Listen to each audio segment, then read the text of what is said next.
Now, what are the factors that affect growth? The most important factor is genetics, which is why children born to tall parents are tall. A child is short and he can't expect to be tall if his parents are also short because it depends a lot on genetics. Now, let's take the example of Africa. In Africa, there are certain tribes where people reach up to 6 feet or 7 feet in height, while there are certain tribes, such as the Pygmies, where the maximum height is 4 feet in height. In the same continent, in different places, you have people of different heights. Again, this is genetic. Endocrine causes. There are factors like diabetes, which cause you to put on weight. Of course, certain forms of diabetes make you lose weight. Iron deficiency, where the person puts on weight. Growth hormone excess, where you exhibit gigantism or acromegaly. Nutritional deficiencies, where you lose weight. And nutritional excess, where you put on weight. Stress can affect growth. It can inhibit growth. It could be any form of psychosocial stress or stress due to certain diseases as well. And one of the main factors that affect growth is neoplasia, where the proliferation is because of a damage in the DNA. So the cell cannot control the cell division, so it proliferates without control. But neoplasia is beyond the scope of today's session, so I remove it from this slide. So we focus on non-neoplastic disorders of growth, which is decreased growth or increased growth. Decreased growth is hypoplasia, aplasia, and atrophy. I'll discuss a little bit about all this in the next few slides. Increased growth is non-neoplastic, where the DNA is normal. Now, this growth occurs due to a need. It is a controlled growth. When my muscle grows after I exercise, it is a controlled growth. But if a part of my breast grows out because of a tumor or a cancer, it is an uncontrolled growth. It is not needed. That occurs when there is abnormal DNA. So all non-neoplastic proliferations have a normal DNA, so their growth is controlled.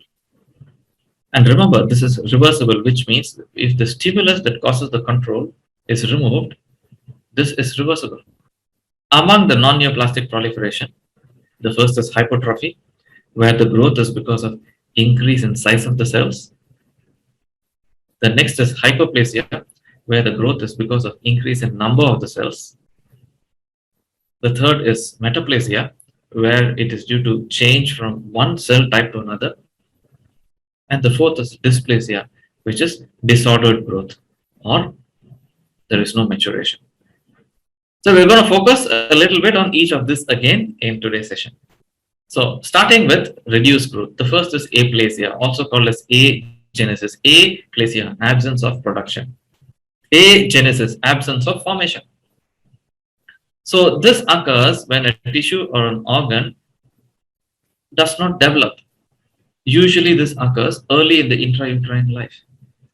So an organ which has undergone aplasia is either not present, or it is present but it's just a small mass of fibrous or fatty tissue and the cells don't function. Now, when aplasia occurs in paired organs such as the adrenals or the kidneys or the lungs, when one organ is affected, the other organ can compensate. For example, when one adrenal has aplasia, the other adrenal is normal. Or when one kidney has aplasia, the other kidney can function normally.